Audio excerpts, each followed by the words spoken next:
చేస్తున్నటువంటి ఓ రాజకీయ పార్టీగా మేము ఆలోచిస్తున్నటువంటి అంశం. ఓకే అండి, నేను మళ్ళీ వస్తాను. వెంకటరెడ్డి గారు గుడ్ మార్నింగ్. గుడ్ మార్నింగ్, చెప్పండి మేడం. వెంకటరెడ్డి గారు, సో ఏదైతే మొన్నటి వరకు కాళేశ్వరం మీద అవినీతి జరిగింది అంటే అటు బీజేపీ పోరాడింది, ఎట్టకేళ్లకు అది మీ చేతిలో బాల్ అయితే మీ చేతిలోకి వచ్చింది. సిబిఐ సంబంధించి లేఖ కూడా రాయడం అయితే జరిగింది. అటు కేంద్ర హోంశాఖ అంగీకరిస్తే సిబిఐ కూడా రంగంలోకి దిగుతుంది, అది అందరికి తెలిసిందే. అయితే మొన్నటి వరకు మీరు అవినీతి అన్నారు, అండ్ ఎమ్మెల్సీ కవిత వచ్చేసి కూడా అవినీతి జరిగింది అని చెప్పేసి ఆమె కూడా అంగీకరించారు. కాబట్టి ఇది మీరు ఒక సక్సెస్ కింద చూస్తున్నారా, లేదంటే సిబిఐకి ఇచ్చినందుకు తెలంగాణలో బంద్ పెట్టాల్సిందే, తెలంగాణ రగిలిపోవాల్సిందే అన్న కమెంట్లకి ఏం చెప్తారు? ఇప్పుడు ఒకటే మేడం, టిఆర్ఎస్ పార్టీ ఒక కుటుంబ పార్టీ, అవినీతి కేంద్రంగా పనిచేస్తున్నటువంటి పార్టీ. ఉద్యమాన్ని ఆసరా చేసుకుని వాళ్ళే ఉద్యమం చేసినట్టు కేసీఆర్ గారి వల్లనే తెలంగాణ వచ్చిందనేటువంటిది శుద్ధ అబద్ధము. నేను 20 సంవత్సరాలు చేసి వాటితో ఆ పార్టీతో కూడా అనుబంధంగా పనిచేసినటువంటి సందర్భం. ప్రజా ఉద్యమాలు, ఉద్యోగస్తుల ఉద్యమాలు, ఉద్యమకారులు ఆత్మ బలిదానాలు, 100 మంది చనిపోయినటువంటి ఫలితమే ఇవాళ తెలంగాణ వచ్చింది తప్ప ఎంతకాలం చెప్తారు కేసీఆర్ చేస్తే వచ్చింది, కేసీఆర్ చేస్తే వచ్చింది, 10 సంవత్సరాలు అనుభవించింది, వెనక్కిపోండి. ఇప్పుడు అందరు కుటుంబం మొత్తం అధికారంలో ఉన్నారు కదా, ఎంపీలు, మినిస్టర్లు రకరకాల నిర్ణయాలు చేస్తున్నారు కదా. ఆ కుటుంబంలో పదవి లేనిది ఎవరి? చివరికి సంతోష్ కుమార్ ను కూడా తీసుకొచ్చి పదవిలో కీలకమైనటువంటి బాధ్యతలు పెట్టినారు. నేను ఎందుకు ఈ మాట చెప్తున్నానంటే, బీఆర్ఎస్ లేస్తే మాట్లాడితే నోరు విప్పితే ఇక మేమే తెచ్చిన తెలంగాణ అని చెప్పుకునేటువంటి పరిస్థితుల్లో అది కాలం చెల్లింది. తెచ్చిన తెలంగాణని మీరు ఎంత జాగ్రత్తగా చూసినారు, తెచ్చిన ఉద్యమకారులను ఎంత అవమానం చేసినారు, ఉద్యమకారుల మీద ఎన్ని రకాల కేసులు పెట్టినారు. ధర్నా చౌక్ లో మీరు చేసినటువంటి పోరాటాల వల్ల, జేఏసీ చేసిన పోరాటాల వల్ల తెలంగాణ వస్తే ధర్నా చౌక్ను మూసేసినారు, మాట్లాడని పరిస్థితి తీసుకొచ్చినారు. ఒక నియంతృత్వాన్ని తెలంగాణలో గత 9.5 సంవత్సరాలు చేసిన తర్వాత తెలంగాణ ప్రజలు ఒక తీర్పు చెప్పినారు. సరే, ఏ పార్టీ అధికారంలోకి వచ్చింది అనేది వేరే సంగతి. కాబట్టి ప్రజా తీర్పును గౌరవించాలా. లోకసభకు వచ్చేటప్పటికి పూర్తిగా జీరోకి వచ్చినటువంటి పరిస్థితి, జీరోనో మైనస్ అది. ఇంకా మనం ఓట్లను లెక్కిస్తే మైనస్ లో కూడా ఉంటారు వాళ్ళు. కాబట్టి ఇవాళ ఏం మాట్లాడుతున్నారు వాళ్ళు? కవిత గారు మనకు ప్రవచనాలు చెప్తుంది గత 8-9 నెలలుగా. అక్కడ ఒక కుటుంబ చరిత్ర, కుటుంబంలో జరిగేటువంటి వివాదాలు, ఆస్తుల పంపిణీ, పదవుల పంపిణీ, ఈ నిర్ణయాల పట్ల కేసీఆర్ చుట్టూ ఉన్నటువంటి 4-5 ఎవరైతే ఉన్నారో వాళ్ళ మధ్యన జరుగుతున్నటువంటి వివాదాలే ఇవాళ సమాజం మీద రుద్దేటువంటి పరిస్థితి ఏర్పడుతుంది. ఇవాళ పార్లమెంటు సభ్యులుగా పనిచేసింది, ఒకసారి ఓడిపోయింది.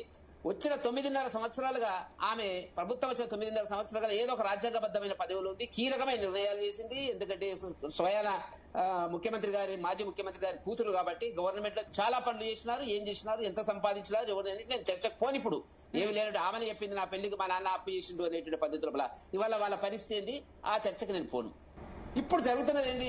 గత కొంతకాలం నుంచి కూడా బీసీలకు అన్యాయం జరిగిందని నెత్తిరేసుకొని తిరుగుతున్నది. మనం చేసిన నిర్ణయాలు తప్పు అనేటువంటిది అలా నాన్నకి లెటర్ రాసినా అది బయటకి ఎట్లా వచ్చింది, ఎవరు బాధ్యత అని చెప్పింది.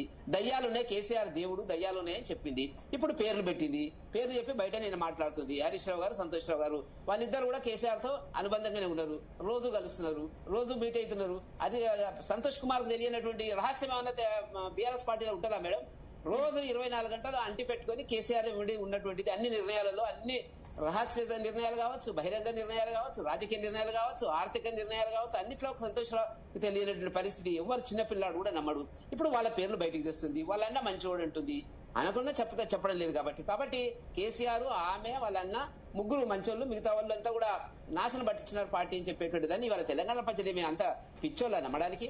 అంటే ఒకటి వెంకటరెడ్డి గారు, ఇందాక రామ్మూర్తి గారు ఒక కమెంట్ వేస్తారు. సరే, ఈ విషయాలన్నీ పక్కన పెడితే దీనికి అసలు మొన్నటి వరకు బీజేపీ వచ్చేసి బీఆర్ఎస్ కవిత వెనుకుంది, కవిత గురించి మాట్లాడారు. అండ్ ఇప్పుడు రామ్మూర్తి గారు ఒక మాట అన్నారు, కాంగ్రెస్ బీజేపీ కుమ్మక్క అయ్యింది, వాళ్ళు ఏమో సిబిఐకి అప్పగించడం, మీరేమో తీసుకోవడం, ఇదంతా బానే ఉందని చెప్పేసి అన్నారు. కాబట్టి ఏం చెప్తారు, దానికి ఏమంటారు? నిజమే కదా, ఆనాడు అంటే ఒప్పుకుంటున్నారు కాంగ్రెస్ బీజేపీ కుమ్మక్కైంది, కరెక్టే కదా. ఆయన ఒప్పుకుంటున్నాడు, కవిత కూడా నేను ఒప్పుకున్నది. మొత్తం కాళేశ్వరం అయితే కాళేశ్వరం ఒప్పుకోవడమే ఉంది. మేము ముందు నుంచి ఆరోపణలు చేస్తున్నాం కదా. కాంగ్రెస్ బీజేపీ రెండు కలిసిపోయాయి. అయితే కాంగ్రెస్ బీజేపీ ఎందుకు కలిసాయండి? మాకేం సంబంధం అండి? జాతీయ స్థాయిలో మేడం, జాతీయ స్థాయిలో 20 రాష్ట్రాల్లో కాంగ్రెస్ బీజేపీకి ప్రత్యక్ష పోరు జరుగుతుంది. మిగతా 7 రాష్ట్రాల లోపల వాళ్ళకి అనుబంధంగా తెలంగాణలో అంటే అర్థం ఉందా అండి? ఢిల్లీలో ఫైటింగ్, ఢిల్లీలో దోస్తాన్ చేసింది బీఆర్ఎస్ బీజేపీ. లేకపోతే కాంగ్రెసా, అదే ఏమన్నా మాట అంటుంది, సిద్ధాంతపరంగా TRS అదే అంటుంది కదా. కానీ సిద్ధాంతపరంగా కానీ ఎక్కడైనా మనం ఆలోచన చేయాలి. బీఆర్ఎస్ కాంగ్రెస్ కలిసినటువంటి బీజేపీ కలిసినటువంటి దాఖలాలు ఉన్నాయి. బీజేపీ బీఆర్ఎస్ కలిసిన దాఖలాలు చాలా పోకలుగా ఉన్నాయి కదా. అవి మర్చిపోయి మాట్లాడితే బీజేపీ ఒక్కసారి అంతకంటే సంపూర్ణమైనటువంటి మాటలు ఏమైనా ఉంటాయండి? అంతకంటే సంపూర్ణమైనటువంటి మాటలు యావత్ సమాజం అంతా కూడా అపహాసించుకుంటది కదా. వెంకటరెడ్డి గారు మీ కామెంట్స్ కి క్లారిటీ ఒక్కసారి జస్టిఫికేషన్ ఇవ్వండి. ఒక్కటి మేడం, ఏదైనా బీఆర్ఎస్ కు జాతీయ పార్టీతో సంబంధం ఉందంటే గత సంబంధాలు, మేనమామ సంబంధాలు, పుట్టింటి సంబంధాలు, అమ్మమ్మ సంబంధాలు కాంగ్రెస్ తో ఉన్నది. వాళ్ళతో కేంద్రంలోను రాష్ట్రంలోను కూడా వాళ్ళు పరిపాలనలో ఉన్నారు. గతంలో రాష్ట్రపతి ఉపరాష్ట్రపతి ఎన్నికల లోపల వాళ్ళ అభ్యర్థులను, కాంగ్రెస్ ప్రతిపాదించిన అభ్యర్థులను బీఆర్ఎస్ సమర్థించినటువంటి పరిస్థితి కనపడుతున్నటువంటిది.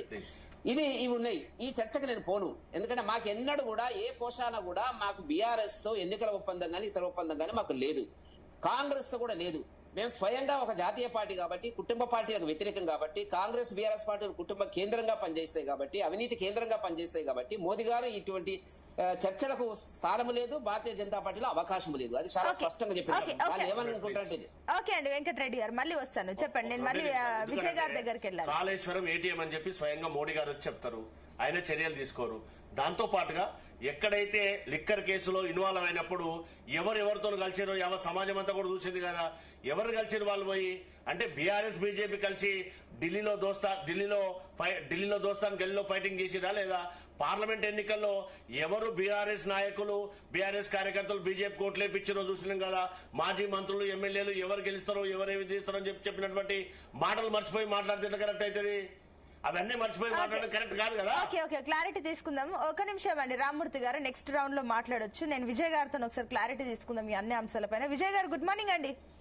గుడ్ మార్నింగ్ చెప్పండి. సో మొన్నటి వరకు దయ్యాలన్నారు ఎమ్మెల్సీ కవిత, ఈ రోజు ఆ దయ్యాల పేర్లు బయట పెట్టారు. హరీష్ రావు అని చెప్పేసి, సంతోష్ రావు అని చెప్పేసి. అసలు బీఆర్ఎస్ ఏమో అసలు కాళేశ్వరంలో అవినీతి జరగలేదని చెప్పేసి వాళ్ళు అంటుంటే, కాళేశ్వరంలో అవినీతి వెనుక పాత్రల్లో ఎవరున్నారంటే హరీష్ రావు అని చెప్పేసి నిన్న కుండబద్దలు కొడుతుంది ఎమ్మెల్సీ కవిత, బయట అంగీకరిస్తుంది. లోపలైతే ఇట్లుంది. ఏంటి స్వపక్షంలో విపక్షం ఏర్పడుతుందా? ఇంకొకటి ఏంటంటే బీఆర్ఎస్ కి ఇప్పుడు ఎమ్మెల్సీ కవిత గుదిబండలా మారిందా? ఇప్పుడు పరిస్థితులు చూస్తుంటే ఇప్పుడు నిన్నటికి నిన్న పార్టీ ఉంటే ఎంత, పోతే ఎంత అన్న కమెంట్లు కూడా చేశారంటే బీఆర్ఎస్ మీద పూర్తిగా అసహనంతో ఉన్నారా కవిత? ఏంటి, ఏమనుకోవచ్చు? మీ అనాలిసిస్ ఏంటి దీనిపైన? ఒకటి, బీఆర్ఎస్ పార్టీ అన్ని రాజకీయ పార్టీల్లో ఉన్నట్టు ఇది పార్టీలకు సంబంధించినటువంటి అంతర్గత సమస్యలాగా చూడాల్సినటువంటి అవసరం ఉంటుంది.